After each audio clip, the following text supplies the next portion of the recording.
Because it was done to me, I guess, is the answer to that. Of course, the reality, as Leon Wieseltier pointed out, is that I am deeply, profoundly anti-Semitic, and that's what I really want. And the fact that Muslims do this just as often as Jews do, and that Americans and non-Jewish Americans do it, apparently is irrelevant too. But no, the real reason is quite simple. I don't like the fact that my body was permanently altered without my consent or knowledge. And when you actually take that principle and see it broadly, I think you begin to see that permanently clipping or eroding people's genitals when they are infants is barbaric. Now, we notice this particularly, and obviously, with women more than we do with men, and rightly, because the extent of clitoral excision, female genital mutilation, is far more drastic and awful than what is done to male foreskins. But the principle is the same,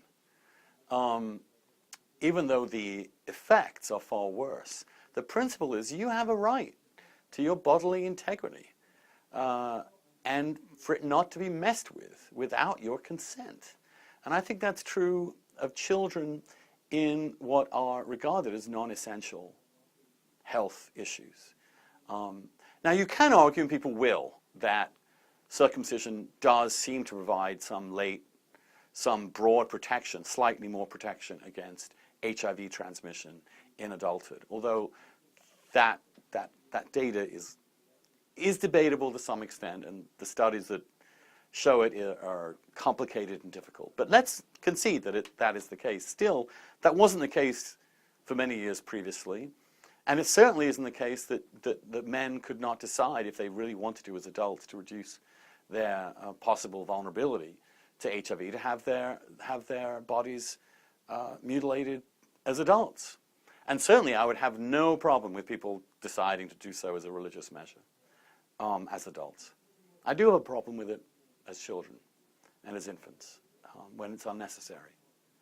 Now, then I get all squishy because unlike some of my friends on the anti-circumcision front, I also do understand that it has a profound, not just a minor, but a profound religious significance for some groups. And therefore, because I'm a squish on religion, I would allow religious grounds to be invoked to ask for public funding of circumcision. And I think it should be granted automatically upon request of the parents on specifically religious grounds.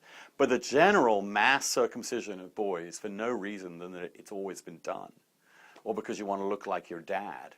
In my case, I didn't look like my dad. Seems crazy to me. And one of these crazy things about America, like the fact that no one in the capital city can vote really for Congress, or the thing that everybody smokes in this entire country has to be regarded as illegal. These crazy things that are just part of American society should be confronted from time to time and debated and talked about. And if not on the dish, where, you know? Who else is going to talk about willies?